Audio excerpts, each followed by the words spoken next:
out aloud. Cut down the tree. Trim off its branches. Strip its leaves. Scatter its fruit. Let the beasts flee from under it and the birds fly from its branches. But let the stump and its roots, bound in iron and brass, remain in the ground, in the grass of the field. Let it be drenched by the dew from heaven.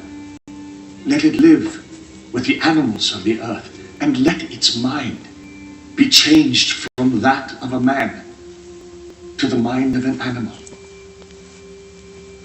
This is the dream that I had.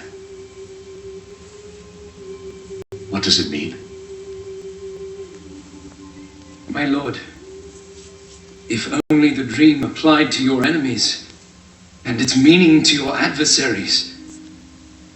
The tree which you saw, which grew large and strong with its top touching the sky. You, O king, are that tree.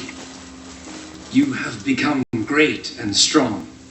Your greatness has grown until it reaches the sky, and your dominion extends to the distant parts of the earth. But you saw a messenger, a holy one, coming down from heaven, saying, "Cut down the tree and destroy it, but leave the stump bound with iron and bronze in the grass of the field, while its roots remain in the ground. Let him be drenched with the dew of heaven. Let him live like wild animals." This is the interpretation, O king. And this is the decree that the Most High has issued against my lord the king. You will be driven away from people and live with the wild animals. You will eat grass like cattle until you acknowledge that the Most High is sovereign over the kingdoms of men and gives them to anyone he wishes. The command to leave the stump of the tree with its roots means that your kingdom will be restored to you when you acknowledge that the Most High rules. Therefore, be pleased to accept my advice. Renounce your sins by doing what is right, and your wickedness by being kind to the oppressed. Seek the Lord while he may be found. And it may be that your prosperity will continue. But the memory of kings is often short. Excuse And 12 months me. later, when the king was walking on the roof of the royal palace of Babylon. In all the world, is there anything like this? No, my king. My great wall, which, mountain-like, cannot be moved, I've made with mortar and brick. Its foundations I've placed upon the very bosom of the underworld. Its top I've raised mountain high. Is this not the great Babylon that I have built as my royal palace with my mighty power for the glory of my majesty?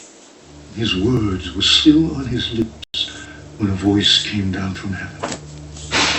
Nebuchadnezzar, for your arrogance and your failure to give glory to the Most High, your authority is stripped from you.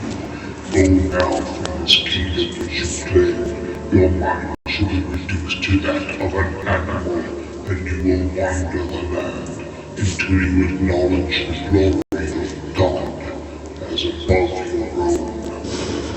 Immediately what had been said about Nebuchadnezzar was fulfilled.